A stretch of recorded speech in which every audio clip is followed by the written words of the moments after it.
ready? Yeah.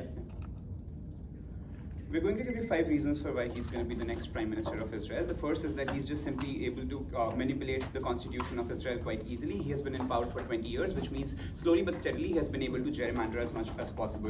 With time, he has been able to redraw the political lines. So even in instances where Benjamin Netanyahu was unpopular in certain regions, he has been able to redraw the political lines in such a way that those regions are now dominated by politicians that are favoring Netanyahu and are directly under his control and are popular with the people as well. This means he currently does have a capture over the parliament. This is visible in 2 ways, even if you don't believe the fact that he has been able to do this over 20 years. The first is that he has been able to push defense funding over again and again every single year and been able to increase the budget and been able to pass it without any opposition whatsoever. The second way in which this is visible is that just this year itself he has been able to reduce judicial powers significantly. Currently the system has become that the Supreme Justices are approved by the government and officials that are appointed by the government who are going to be the check officers for this. Supreme Justices who are appointed by the government then appoint the lower court justices in Israel as well. The impact of this is quite simple. Yes, it has become significantly easier for Benjamin Netanyahu to jail activists because all of the justices are under his control because he appoints the Supreme Court justice and the Supreme Court justices approve the lower court justices. As a consequence of which he can jail activists, he can easily jail opposition party leaders, and there's just lesser scrutiny over cases whenever there are allegations of there being less media freedom, which is the case in Israel. The second reason why he's going to be the Prime Minister is that even if you don't believe the analysis we just give you for why he has been able to capture most of the political arena of Israel, he currently just has increased powers because of the active war that is going on. Given that active war is going on, he has allowed constitutional triggers to happen, which allows him to take more and more actions independent of the parliament passing it. This means he has more power over the media coverage. He can easily block international coverage of news media that might try to freely report that Israel is actively engaging in a war. He can easily jail critics who are in opposition parties, and he can spend more money on propaganda without much scrutiny over it. Insofar as this happens, we are able to prove that in status quo, Benjamin Netanyahu has a lot of power because of the constitutional amendments he has been able to make over the past 20 years, and also because he has active control over the Israeli parliament because he has increased powers because of the war that is going on. The third reason is that he has large-scale support from Orthodox American and Israeli Jews who give him a lot of funding. This funding is quite important for multiple reasons. The first is that this allows him to buy off the media that might be in opposition to him. The second is that this allows him to run propaganda through channels that would require him to have a lot of money. The third is that he is able to bribe politicians who would join his factions instead of opposition parties. And the fourth is that he is able to pay off election commission officers in instances where election commission officers might be really honest and might want to do their work appropriately. Insofar as he has more money from the Orthodox American and Israeli Jews, he can use a lot of this money to funnel into propaganda on social media. He can use this propaganda against opposition parties, and he can easily help pay off judges who would then jail critics even if there is some opposition from justices being honest and stuff like that. The reason he has a large scale support from from the Orthodox American and Israeli Jews is because they see Israel as being the motherland that needs to protect and take control over the Palestinian land that's Gaza. So insofar as this funding is present in status quo and it continues to be the case in future, in which Benjamin Netanyahu is surely going to increase his control, and he's going to be able to pay off all officers and run his propaganda. The fourth reason is that he's just currently popular in status quo because of the Israel-Palestine war. There are four reasons for this. The first is that there's a lot of isolationism that is happening towards Israel right now. Citizens of Israel see Netanyahu as the savior who is fighting off against aggressive powers like the US who are trying to ward off Israel. This just gives him more popularity within the state because people now see that Benjamin Netanyahu is a strong actor who's going to protect them and who's going to help Israel. The second is that Benjamin Netanyahu has been able to run propaganda for decades that Hamas is our active enemy, and Netanyahu is the only prime minister that can actively wage war against Hamas and take back control over Gaza, which is quite important to the Orthodox Jews that live in Israel. Insofar as this is true, I think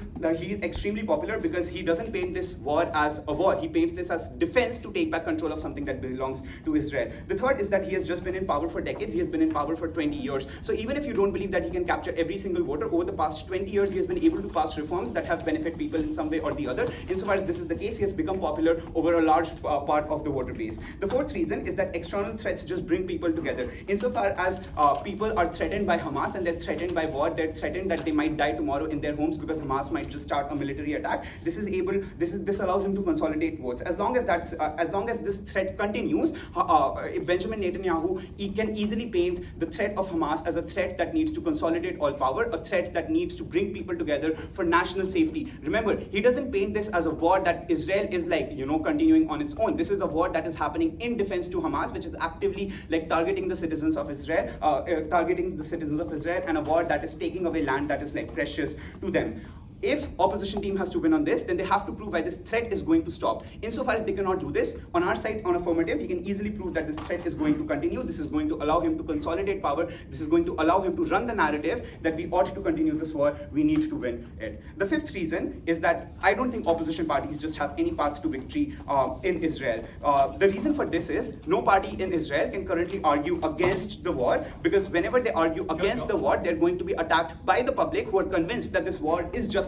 This war is needed, and this war is simply happening in defense instead of being the first aggressive attack by Israel. But not just that, they're going to be constantly scrutinized by media as well, because the media is currently in control of Benjamin Netanyahu for the two reasons that I gave you at the beginning of my speech. Insofar as any opposition party tries to argue against the war, they cannot win the elections whatsoever, because there's extreme unity on national security right now. If they do try to argue against it, they're just going to be considered traitors who should not win elections. Remember, Israelis see the attack on Palestine as a legitimate one because it's only happening in defense. They don't see Palestinian kids dying in media like we do every single day, because the media they watch is controlled by the Israeli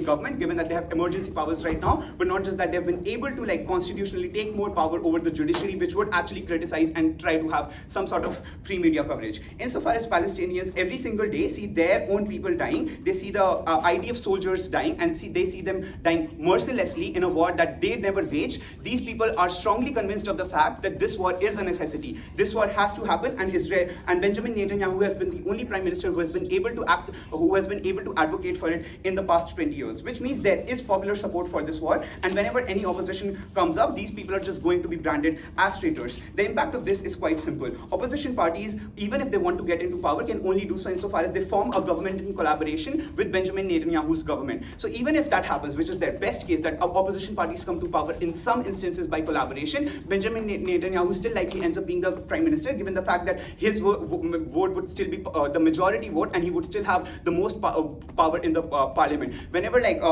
parties collaborate and form a government, this only it allows the party that's in majority to retain power and probably select the prime minister or the president, whatever it is you're trying to do. So just to be very clear, in status quo, Benjamin Netanyahu has control of the media. Benjamin Netanyahu has control of the parliament, which has allowed him to reduce scrutiny over the media, which would actually try to criticize on next side. But not just that, he has unlimited funding from Orthodox Jews from US who are quite economically powerful, who can push for more political funding towards Israel, and he has funding from Israeli Jews as well who want this defense to happen because they believe Hamas is their true homeland. Gaza is a part of their homeland that they ought to have power over. Insofar as people believe in Netanyahu as someone who is protecting a part of their land, someone who is only engaging in defense, they're obviously going to vote for him. They have to prove why this war is going to stop suddenly, why Benjamin Netanyahu will not have power over media.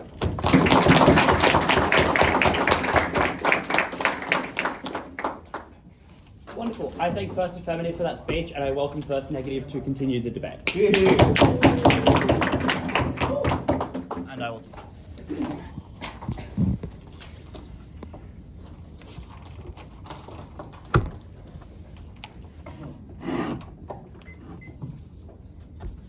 The problem with debates on international relations is that everyone is quoting facts and nobody gives any reason whatsoever. Everything that you get from operation says, this is happening. How do you know this? Are you reading all Israeli newspapers on a daily basis so that you are tracking polling numbers every day? I don't think you are. You are possibly not tracking each and evidence that comes from Orthodox Jews on a daily basis. I don't think there is strong enough reasoning as to why all of this is true. I'll give you intuitive reasoning as to every human being who lives in Israel feels the things that we are talking about because of basic human emotions, and this is what matters in this debate. The first thing I want to point out is that the media we see about about Israel is very different than the media that Israelis see. That is, every nation have an incentive, and the media have an incentive to make sure that they defend the actions that they are taking, simply to make sure that they are able to encourage a sense of pride and are being popular and are able to gain more TRP. But Raghav already explains to you the extreme judicial power Netanyahu has taken. Very often he's able to significantly control media because he's able to threaten media with censorship at the point when they are not supporting him. Any media that doesn't support him is possibly censored by the government or sent a red notice by the government. And because the judiciary is in his support, they can do nothing about it. And because of which,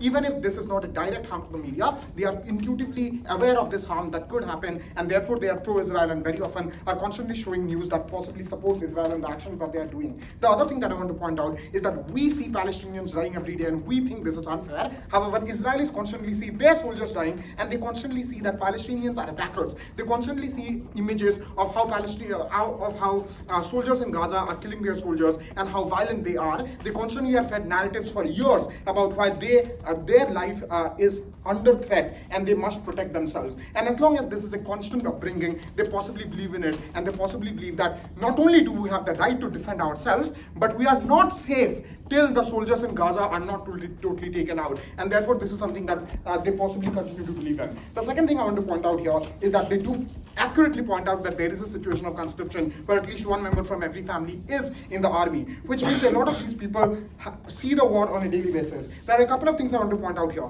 At the point when you are in the action of killing, very often there is a requirement to justify yourself. This is simply because unless you are able to feel pride in the thing that you are doing, you possibly would suffer from immense guilt from killing people. And therefore the basic defensive action in every human being is to justify what you are doing and paint the other person as a terrible, severe enemy. So whenever people become soldiers, they possibly always paint jingoistic narratives within their mind about why the other side is so bad that you must take them out, and they are not really empathetic to the other side, because without that they cannot survive. This is also done by the army heads who possibly want to make sure that their soldiers are motivated to the best possible degree. But think about this, if my brother is in the army, I also possibly would not want to feel that he is doing anything bad, and therefore I would possibly also want to share the same narrative because I want to defend myself from the conscience of guilt. And therefore very often, as long as a member from every family is in the army, it's quite likely that these members automatically, indefinitely do not want to go through the guilt of their family members doing something really bad or them doing really bad. As long as that is true, they possibly make themselves convinced that the people within Gaza are really terrible, and unless we take them out, there is absolutely no solvency for them to live safely. More importantly, because there is narratives of how they have been targeted by the Muslim world for a long period of time. There was a war where 6 Muslim countries around them attacked Israel, and they feel like if they do not defend themselves right now and if they do not assert their power within Gaza, this historical attack constantly reminds them of the Muslim attack that can happen on them later on. As long as that is true, it's quite likely that these people intuitively feel like this war must go on, and even if there is a ceasefire and there is an election, this is something that we need to continue doing, because the narrative is the moment you let Gaza survive, they are just likely to grow their numbers unless you constantly keep attacking them, and then they are going to attack you again and kill Israeli citizens. They are wrong. There's absolutely no way you can take out Gaza in a very short period of time, but there is absolutely also no way you can delay elections for 15 years for all the democratic incentives that they have given, which is quite likely that in the next ceasefire there would be elections that will be announced simply because there is a popular demand for the same. If all of that is true, on our side of the house, people still feel like you need to make sure that Gaza is constantly attacked. If the centrist party is saying that this is disproportionate, remember they are constantly attacking the people of our families who are doing this disproportionate attack, and therefore we don't like it. As an Israeli citizen, I hate the fact that the centrist party is saying that my family member who is on the border is killing people for absolutely no reason, and therefore I hate them more and more.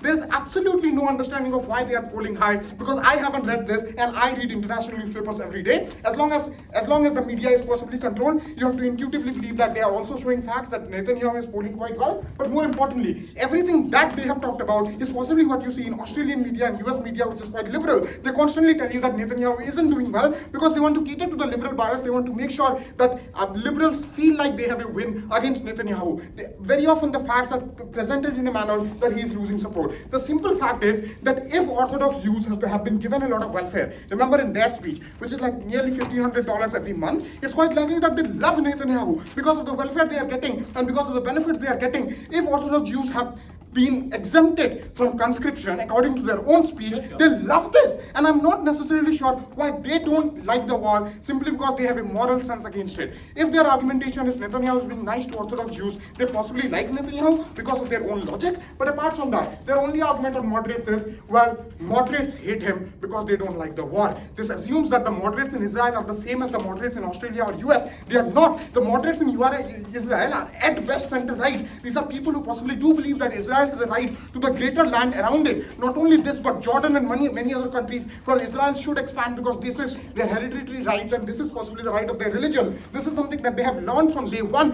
where they go into religious institution and go into school because this is taught as a part of their history. And these are not reasonable people who believe in human rights and everything else, because within their books they have constantly read how people within Gaza have attacked them for a long period of time and how they are terrorists. As long as this is what is built into your brain, even if you are moderate, you possibly believe in this constant threat, and unless this threat is totally exhausted, there is absolutely no way for you to survive. The fact is that whenever Netanyahu has come into power in the last 20 years, every time he has been more and more aggressive on the other people. And if moderates hate him so much for the war, and this is not the first time he has gone to war. He has gone to war multiple times in 2010s, the entire decade, again and again. The reason he has been able to capture power even after that is because centrists love it. If centrists hate war so much, I absolutely see no reason as to why he has become prime minister again and again after such a long period of time. Sure, there was someone else who controlled power from 2021 to 22, but he lost power because his coalition members were bought out by Netanyahu because US love the APAC in US loves him so much. Their fundamental argument is, well, he insulted Trump and that is bad.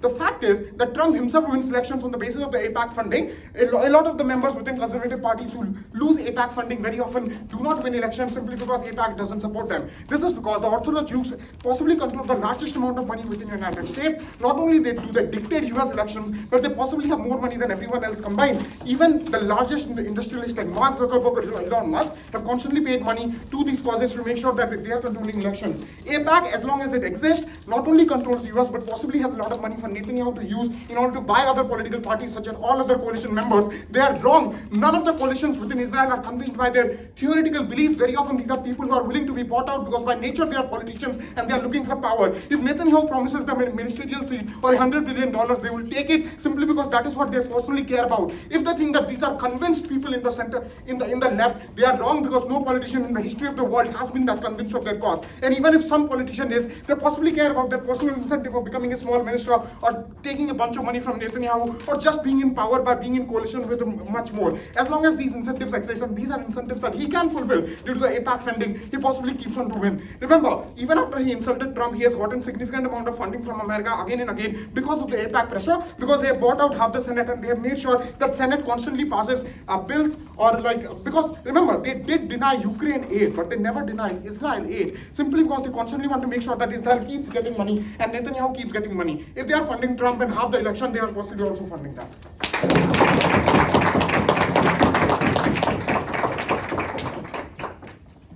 Wonderful. I thank second affirmative for that speech. I welcome second negative to continue the debate.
This team wants to talk about the emotions of Israeli people. Let's do it. The Israeli people are pissed off that they've been at a war that they have not won. The Israeli people are pissed off that their rights are being taken away from them. The rights that they were promised, that has been given to them as the foundation of their state and their identity. They're pissed off that this person is consolidating dictatorial power. They don't want him in power. They will do anything to get him out. I'll talk first about the war, then I'll talk about consolidation, which takes out all of their case. Then I'll talk about our case. Let's talk about the war. Their claim on the war that they developed at 2A is that Israel is under threat, and so we need to go to war.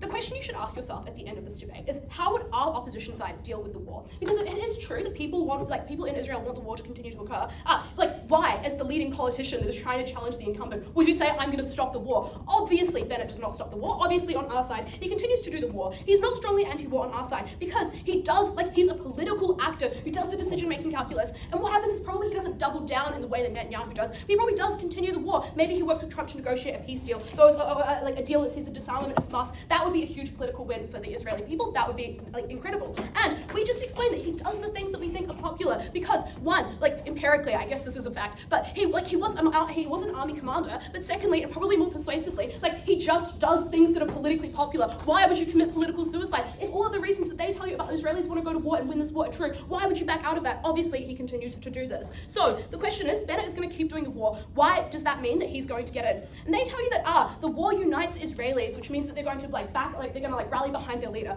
Literally, why? He's not won the war. The Hamas is not disarmed. People think the cost is too high now. It's not working. Their guy is not doing the thing that he said that they would do. So what people want is a change. They want someone who's going to go in and fix that war and win that war. And we tell you that Bennett is a former army commander. He's also a Zionist because everyone in fucking Israeli politics is a Zionist. And you just replace him. This is what they did in World War II. Britain replaced Attlee with Churchill to go and win the war. I just think there is a precedent to do this here. So they tell you that the centrist party is pro-Palestine.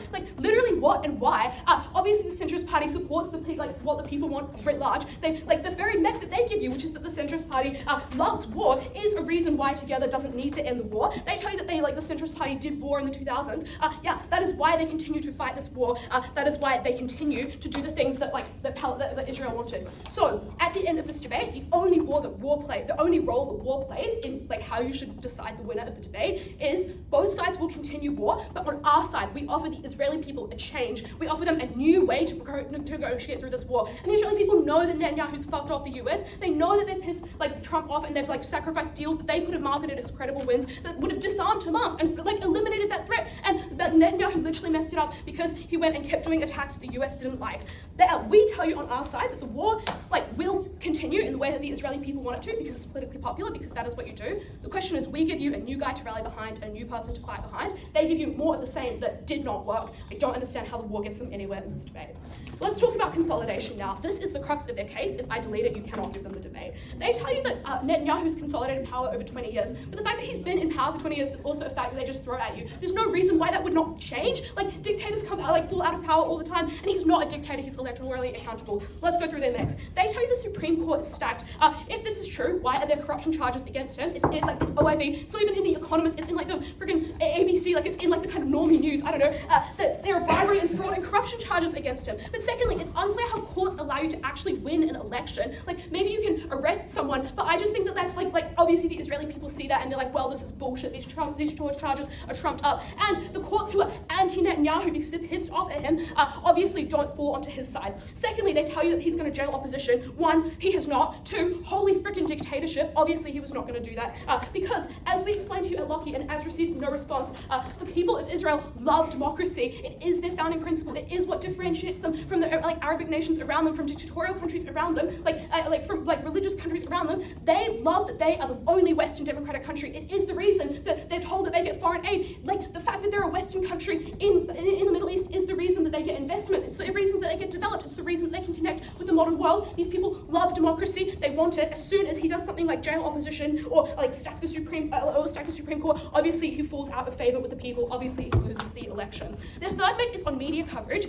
Firstly, if it was true that the media could brainwash the Israeli people, the protests that happened in 2023 after the judicial reform would not have happened. Brainwash does not exist on their side. And maybe, let's be charitable, he's cracked down on the media since then. Together is polling higher. That's an empirical fact. They just are polling higher. And I just don't think you can say that the media is so in Netanyahu's favor, but somehow has not managed to convince anyone. Obviously the media is not that strong. But thirdly, be comparative. Our guy, Bennett, is a tech millionaire. He knows how to do the social media thing. He knows how to get and reach people. And Israel is a developed country. If all of a sudden you go on your news website, you can see that it's all become become pro-Netanyahu and corrupted by the government. You just download a VPN. I just think this is something that people will do. And at the point where they have to do that, at the point when Netanyahu cracks down on the media so significantly that people even entertain downloading a VPN, obviously that's the moment where the dictatorship alarm bells start ringing. That's the moment where you go, shit, we need to vote this guy out, and you just vote him out. Their claim is that he has unlimited funding, but a lot of this funding is not his money, it's government money. It goes to people on things like hereditary privilege that we tell you about. But secondly, our guy's pretty rich too. It's how Bennett is a tech millionaire, but also he's likely to get a huge amount of support because yes, there are lots of people who support Netanyahu in the world, but there are way more people who hate Netanyahu in the world. So if their make on this is international funding, I think probably a lot of people in Australia, I think probably a lot of people in Australasia would donate to anyone who's not Netanyahu to stop a genocide from occurring. I think we could probably get international funding on our side too. Maybe we don't get more, but that should just wash the money make out of the debate. But finally, Israelis are not this vulnerable. They see the war fighting. They want to talk about feelings. Those cannot be bought. If you feel like your rights are under threat, if you feel like your media is telling you lies every single day, that is the kind of thing that money doesn't actually change. I think money is symmetric in this debate. I think they don't the crackdown is nowhere near what they tell you on his side. And the more that this team tells you that Netanyahu cracks down, the more you all believe our case, because that is when people feel their rights are under threat. That is when they need the democracy back, and that is what activates them to vote for anyone who is not Netanyahu, who is not a dictator, and vote for Bennett. The more you believe their crackdown material, the more you believe it activates our case. Let's talk about the rest of our case, because they don't really respond. On opposition, obviously the opposition can continue to fight war. They have the incentive, they're smart political players. Bennett has been a prime minister before, which means he does just unite people. And the opposition bloc is polling higher. There are more people on their side, and they're less fractured, because this is this team's mistake. Maybe the war is symmetric, maybe money is symmetric. Israeli domestic politics is crazy right now. The hereditary privilege law is causing people to literally buy out of the political system in its entirety. And maybe these guys manage the war in the exact same way, but Netanyahu is entirely reliant on this concession. Netanyahu's platform is propped up by a party who supports hereditary privilege. It's 20 people who support hereditary privilege. And that is something that the average Jewish person hates, because they see that this team is everyone's going to war and being conscripted. And yes, that sucks, but there's a huge section of society that doesn't get to go to war. They get to go and study the Torah instead. And for the average Jewish person, they hate this because there's these people who are studying, the people under hereditary privilege are studying, they're making, they're not paying to work, they're receiving money from the government, they're not going to war. This is a huge domestic political issue in Israel, and it's something that Netanyahu has to support, because the nature of his coalition is that the religious support, that he's relied on for his entire career, for the last 20 years, supports this policy. And the difference is, now there are so many people in this policy, they're at active war. The fact that people are getting privileges and that they don't have to go to war is something that Jewish people really, really hate. So, look, at the end of this debate, I don't think they respond to our material on domestic politics, and I think that is this team's downfall. Because war is symmetric. You do the thing in war that is most popular. You get a change, you get the new guy in, you rally behind him. But the domestic politics of Israel has poisoned the people against Netanyahu. This team never responds. The more you believe he will crack down, the more you believe that people resist. I think this is pretty clear.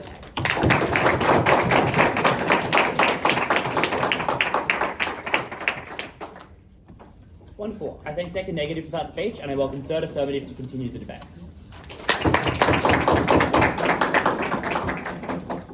Give me the seconds, I'll be there.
there's a reason why we prepped this motion, and I'm glad that I talked to my ex-coach Hagar just a few days ago. Every mechanism side negative gives is applicable for how an average American or an average Australian person perceives the Israeli war. They never prove or never even give a single reason why an Israeli person perceives the Israel war the way they tell you to do so. They assert, but there's no analysis. But I'll take the best case and engage with it. There are 7 reasons why what they are saying is false, why the way the Israeli people perceive Israeli war is the way we posit, which is in favor as opposed to what they posit. This is the most important contention in the debate, at a point at which everything that they say is a downstream of this premise. First reason is just that what happened in 7th October 2023 has influenced almost every Israeli. An extremist organization in your backyard crossed the border, attacked the most bustling parts of your country, and you thought you were safe, but they killed more than 1,100 people and took more than 300 people. There are hostages till now. Only like around 50 people are released so far. What this then means is that this has 2 implications. The first is the families or victims of people that died or people that are still hostages or capitalized to spin this narrative that we still have to defend ourselves. We still have a huge need metric, because look at our brothers and sisters, look at us, we are in an existential threat, because what stops them from coming again and hitting us in the first place? The only way we can save ourselves is to bomb hospitals under which Hamas is there, and that's why Israel still has political capital. I want to note just one thing. If Benjamin Netanyahu was hated so much for this war, Benjamin Netanyahu also did a lot of these things, a lot of similar things, because he has been in power for a better part of 2 decades. What has he done? He has displaced Gazan families from their homes within Israeli settlements and has expanded Israeli settlements within these areas. He has introduced death penalty to Palestinians. There is a recent news, but he has amended the constitution 6 years ago to enable this right now when there are a lot of debates in the first place. He has also done a lot of atrocious things to people that are already oppressed in Gaza. If all of these were true and Benjamin Netanyahu was still elected time and again, why is this a tipping point for people to elect or vote Benjamin Netanyahu out in the first place, right? The second is this is Israel's version of 9/11, because so many people are affected by it, because it's so proximate to them. Your neighbors and brothers and sisters are taken away from them, which means this is proof that this is recent. Provided that this is recent, the narrative of threat for all these analysis is so effective among people in terms of how much they internalize this to be a need or to be a necessity for them in the first place. Second, every Israeli citizen gets conscripted in some way or the other for at least 1-2 years of their formative life. This is something that Anshuman already says. But what happens in the process is, regardless of you being in the hacking team, regardless of you being in the telecommunication team, or regardless of you being a foot soldier, you are indoctrinated with the necessity for Israeli military, because you need to build political capital internally, right? For people to feel the need for them to come ahead and get conscripted, provided you have a mandatory conscription for every one of them, for this to be popular and accepted in the first place. Which then means this indoctrination in the process of you being a military for 1-2 years, especially in the formative years of your life, even before you go to vote, or just as you start vote, are people that are indoctrinated towards the narrative that military is something necessary. Military always does things that are necessary. The third thing that I want to note here is that people in Israel are incredibly defensive about this war and think this is necessary. Raghav covered this back. I'm just going to tell you the extent of this. First, Israel throughout the course of its existence has constant existential threats. Look at Palestinian incursion in 1953 within Israel, just after the announcement of state of Israel and Palestine and the two-state solution. And second, look at the 6-day war in which Jordan, Egypt, Lebanon, and 3 other countries invaded Israel, and they won the war in 6 days only with US support. Without US support, they would have fell. This is when they had political capital to start a lot of things. But the implication of all of this and a number of other wars that they had defended themselves from is that people tell stories to their children or to their grandchildren, or people study this in their curriculum, and Israeli curriculum is made this in a way because there's a bipartisan incentive within Israel for you to go ahead and make a curriculum this way to consolidate people, because the only way you can justify on both parties as to how you do all this oppression that has been going on for a lot of years to Palestinian Muslims within Israel is by doing this, which means it's a precondition for all of these things that have empirically happened. The Israeli populace has built a rationalization or a justification for all of this preemptively. Second, Netanyahu had to go to war first. Sure, 7th October happened, but the reason why he has been sustained this war for so long, why he has had so much support, is because both he has the support of Israeli people and he has the support of far right. I'll come later as to why the comparatives is obvious lie, but this means that you have a lot of people that are already supporting Israel. The third is after the start of this campaign, people from all over the globe or all countries have started hating Israeli state in itself or have started antagonizing Israeli state. This is spun out as anti-Semitism, as the world in itself hating Israel. Look at what Benjamin Netanyahu says every time Trump calls him out for who he is. People have left out state. Israel will still stand alone even when it is left alone and stuff like that. What this then means is that this is a huge consolidated narrative, especially when you are in a huge perception of existential threat. The fourth important thing that I want to note, even if you don't believe any of these facts that are basically average intelligent voter knowledge, is just a number of reasons why there are echo chambers in Israel. First, media is bought out by Benjamin Netanyahu, which means just by the virtue of him being in power for a better part of 2 decades, and he's a favorite for moderates, unlike what they say, because the sheer fact that the alternative is far right, who is a defense minister in Netanyahu's cabinet right now, who is the one who has ambition to come to power, as opposed to a tech billionaire that they're talking about, who's basically irrelevant. But apart from that, it's just that when media is his, and when this is not contested, that means they can spin out stories. And second, social media, at least under the guise of emergency, has been recommending algorithms that are pro-Israeli war, that are pro-Israeli campaign in Gaza. What this then means is, what is the possible counterbalance that you would have, despite the emergency powers that Netanyahu has, at least in the higher echelon, despite the emergency justification that Netanyahu has in the higher echelon, to publish anything against the war. The fifth is, there is a lot of coalition parties that are in the race to the bottom to come into coalition with Benjamin's party, because of the sheer fact that they know they are the strongest right now, which means instead of opposing them or opposing the war itself, which is a political suicide for them, they are in the race to the bottom or competition with each other to come with Netanyahu's party. The second thing I want to note here is I hate Anshuman because he's too charitable to the comparative. The comparative is literally false because of 3 reasons. I will logically point out, I don't want to deal this with facts because I've already dumped a lot of facts.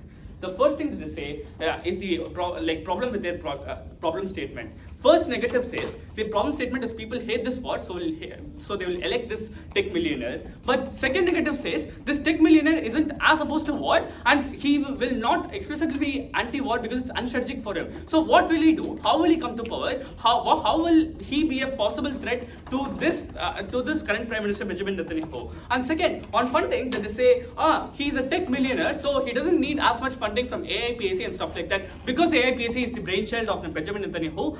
Even though it existed before Benjamin Netanyahu, it expanded a lot into power. That Ted Cruz is now elected out of primaries, and they have control over more than 450 congressmen out of 541 congressmen in the United States right now. This level of influence was created by Benjamin Netanyahu, which means there is a downstream money that is monopolized by Benjamin Netanyahu's party in the first place. Which then means, right now, this tech millionaire definition is you are a millionaire, you have $1 million. How is $1 million enough for you to win a freaking national election, especially in such a extraordinary circumstance? In the worst case, they still don't respond to gerrymandering, they still don't respond to control of media, they still don't respond to a number of other things we say. Even if people hate Netanyahu, people don't have the capacity to vote out of Netanyahu because Netanyahu have all these loopholes.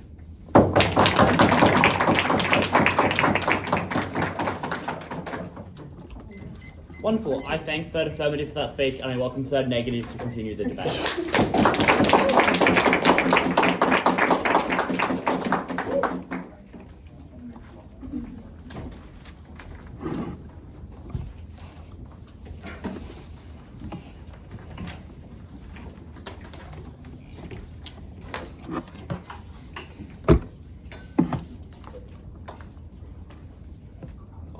You're okay, Rich. I'm happy to be recorded. So, second affirmative says the worst thing in these debates is when people try and give empirical facts. No, it is when people try and structurally prove their way out of ordinary intelligent voter knowledge. Like the fact that the polling we describe at 1A that never actually gets a response was the first article in The Economist 2 days ago. Side affirmative loses this debate because they have a stunningly homogenous view of Israelis. Affirmative's reasons require that every Israeli is a rule of law hating, propaganda consuming warmonger. And we explain that actually just describes the support that they have, that Netanyahu has, that isn't in the status quo enough to give him a majority. We give you actual actual reasons why Orthodox Jews, upon who his majority is contingent for like the coalition, leave the party. We give you actual reasons why moderates, who are a growing number of voters, because this is the first election that 5 years of Israeli voters will be voting in because they have aged in and the older, more conservative voters have died. That is the weighing on why moderates are more important, because the younger people who emerge are more moderate. We explain why they are structurally less likely to support the party and the radical words of Smotrich, Ben-Gvir, and Netanyahu. I'm going to ask two questions in this speech. Do the people want Netanyahu in this coalition? And secondly, that after we observe that they do not, will the system somehow protect him in another way? The first question is, do people want him? The first reason they give to believe that people want him is that there is a significant amount of propaganda and funding. One, empirically that is not working. Two, obviously there are multiple sources of news in Israel. You cannot believe that the average Israeli person does not have a phone or any connection to global media.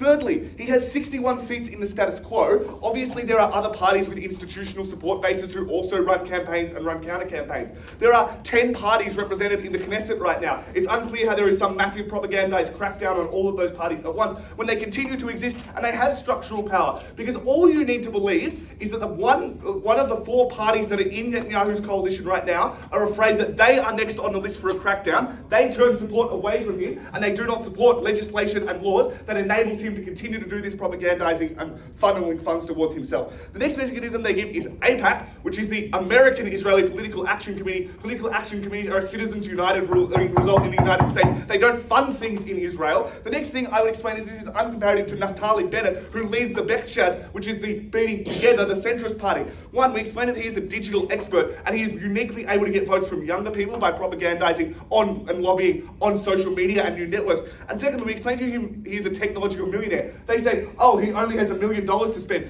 No, he is a multi-millionaire in the hundreds of millions of dollars, like most tech millionaires. Obviously, he has more funding than the career politician out of his personal bank account. For all those reasons, I don't think their propaganda mechs are enough to prove that they'll win. And it's unclear why their propaganda mechs, when they were stronger, were enough to win for the last 20 years, when he couldn't even win a majority then. The next claim they make is that they love the war. And I want to start with the tension that they think they observe at 3A, which is we explain that Be'er walks a clever line. They say Israel has a right to defend itself, and we are happy to kill Hamas, but we don't want forever wars. We don't want to poke Iran and get into a fight with them. We say we don't want to extend the war in Lebanon. They say we want to end this war. We don't want to just go on killing Arabs forever. They do not have the same rhetoric as Smotrich and Ben-Gvir, which explains why they are more appealing to moderates, because those moderates don't want to be in conflict forever. Those moderates do want to defend themselves from Hamas. We explained to you at Izzy that they are likely to keep defending themselves from Hamas, but they are not engaging in the advocacy and the sort of hatred of Arabs that the side affirmative that Netanyahu does.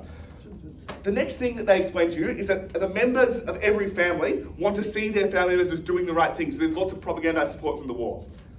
The members of every family, the mothers and the sisters and the brothers and the fathers, want to see their children and their siblings come home from the war one day. That is a prioritized interest over wanting to see them good. It is wanting to see them again and not see them dying in battlefields overseas, dying in foreign lands where you know that they will never return. Those are key interests of moderate people, of the ordinary Israeli. They tell you that they are propagandized. I would say there is no propaganda on earth more powerful than looking at your son or daughter in a country overseas and wanting them to come home. There is no strength that is great enough. There is no amount of propaganda you could give the Israeli people that fundamentally would let them believe that is a worse harm than that is a harm worth paying off just because there is a threat that exists in the ether. The next thing they say is that the centre-right is fundamentally anti-Hamas. Bayachad is also fundamentally anti-Hamas. They're just not fundamentally forever war because they have other actual positive policies, not just beating up on Arabs and other people in the region. That is why they are able to win elections without them. There are a series of reasons given at third affirmative as to why they love them. They say that they capitalise on the families of the victims of October 7th to advocate for support for this. They say they've been in power for 20 years and they've gone to war again and again. They keep relying on this 20 years mechanism, but concede at 2A it wasn't 20 years and there was a hugely popular moderate support candidate who wanted to de-escalate the war. Then comes the best claim of all, that this was Israel's 9/11. because I think George Bush is remembered by moderates as one of the worst presidents of all time. Because demonizing Arabs and sending children, 18-year-old children to die overseas actually doesn't play well forever. Actually, someday people wake up and they ask ourselves, is this good for me and is this good for our country? And we tell you that the Israeli people are alive to that and they are thinking that right now. Third affirmative is right. This was a serious problem, but Netanyahu has failed to solve it. We give you a party who actually has solutions and is actually willing to try and solve it in a way with less bloodshed and less violence. We give you a very clever unresponded to mechanism at Izzy, which is that Netanyahu is not a useful negotiator with the United States government. Every United States president this century has fucking hated him because he is often deeply irrational and self-interested. They would prefer to work with the leaders of Beirut to get a peace deal through, which disarms Hamas, beats the threat that they want to say is existing, and is actually a new solution, not the failing solution of sending Israeli children to die in Gaza. The next thing they tell you is that Orthodox Jews love him because of welfare. But we explain to you that Orthodox Jews have a revealed preference of religion over material gain. And we tell you that there are two reasons he has lost support. The first one's name is Smotrich, and the second one name is Ben-Gvir, because they do not support endless wars, because they are a fundamentally peaceful religion. And secondly, Ben-Gvir wants to violate one of the holiest rules in Judaism, which is that we shall not go to the Temple Mount until there is a new Jerusalem. He wants Israelis to take it back over. That is fundamentally, principally impermissible for those Orthodox Jews. We give you comparative reasons. That people in Israel like the rule of law. They dislike the stacking and the Haredi draft advancements for Orthodox Jews. They are anti-corruption, and that accrues in proportion to any corruption claim you believe they have. Very simply, on weighing moderates, we explain that there are lots of young Israeli voters who are voting in their first election and lots of the hardliners have died. We get a much bigger scale of voters. Domestic politics is incredibly important because it's proximate to every day. People do not want him. Will the system protect him? They firstly say gerrymandering. This is a banger, because Israel has 100% proportional representation in the Knesset. It is structurally impossible to gerrymander. There are no seats to move the lines. Secondly, he barely has a majority. He does not have the 100 votes needed to change the electoral system. The next system they want to protect him is courts. How the fuck do courts win you elections? I think that they do not courts can help you if the margins are close. We explain to you right now that the margins are not close. And secondly, the courts are obviously not pro-Netanyahu, because even the courts that they stacked leveled corruption charges against him, and then he curtailed their power by using October 7 to warmonger and decrease the authority of the court. I think the courts are anti-Netanyahu as a result of this. The last thing they tell you is that he jails opposition. This is an incredible empirical lie. Everyone in the world would know if they opened up the newspaper if an Israeli opposition leader had been jailed. They have not. The Bayachud is polling at 60%. It's OIV, it was in the first speech, and it was never responded to. There is never a reason given why anyone who is not already in his coalition would vote for them. We explain people turn away, and I'm incredibly, incredibly proud to negate it.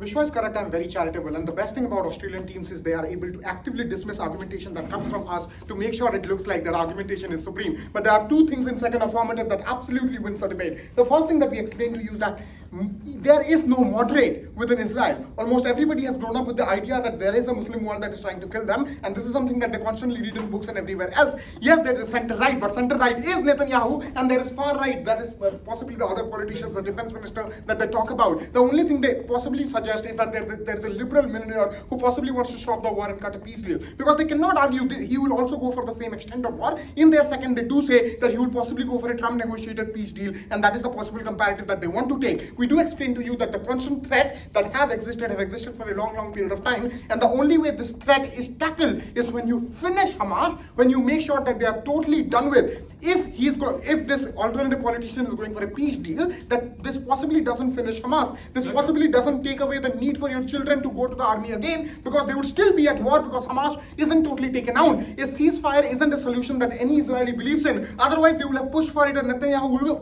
would have pushed for it. They have done thousands of ceasefires in the last 60 years, which has been violated several period of time. And look at the analysis in second affirmative. I can quote it. I said, any ceasefire that you create gives time to Hamas to recruit more people, and therefore they get stronger. This is the kind of narrative that have existed. But this is also logically true as to why people believe in it. If all of that is true, they will possibly never go for a peace deal or a ceasefire, which is what they are talking about. I don't understand why moderates in Israel believe that giving Hamas more time to recruit people is a good idea, because then Hamas will come back and kill them again. Their argumentation is, you don't want your children to go to war, but they will be at war on your side of the house because you do not finish the war. On our side of the house, there is a likelihood that you finish the war. Their idea is, Israelis don't want forever wars, but they have been in a forever war for the last 70 years. There has been no ceasefire that has lasted more than 2 years. They have always been in war, and possibly they are ready for it. Everything they have said is lie, and possibly what you read in Australian and US liberal media, but Israelis don't think this way. Israelis are people who have seen war from the time they were born, and they possibly are okay with the point as long as they have the capacity to win the war. And Netanyahu, for the first time in history, gives them the courage that possibly means that he would go to the war till the point that they kill everyone. The last thing they say is that Netanyahu is failing.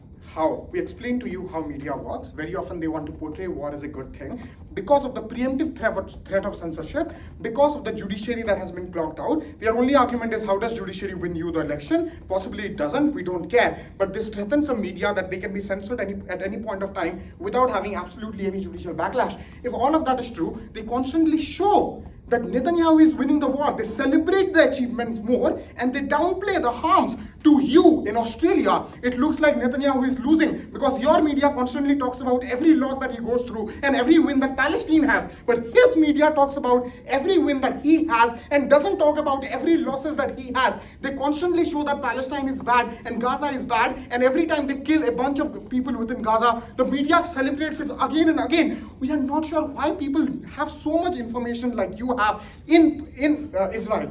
But I will wait. If the argumentation is that people have a lot of time to download a VPN and go through social media, people still have to go to work. If people have to go to work, they come home, they make dinner, they go to shower, they have a limited period of time where they watch news media that they have watched from the very beginning of their life. It's unclear as to why these are all people who have an extraneous amount of time to read all newspapers in the world, rather than looking at the TV channel that they have looked to in their entire life, throughout their entire lifetime. If all of that is true, they are convinced that this war is necessary and Netanyahu is winning the war. There's absolutely no reason as to why this tech millionaire with millions is able to control entire social media, but the government can dictate social media policy and algorithm policy, otherwise ban them or restrict them, and therefore the social media companies possibly listen to them. They have not given a pathway to victory for this millionaire, by the way. The only thing they have said is that he is polling high. But why is he polling high? What policy is he suggesting that is so popular? Because the peace deal isn't, according to what we have proven. If all of that is true, they have no pathway to victory. We do.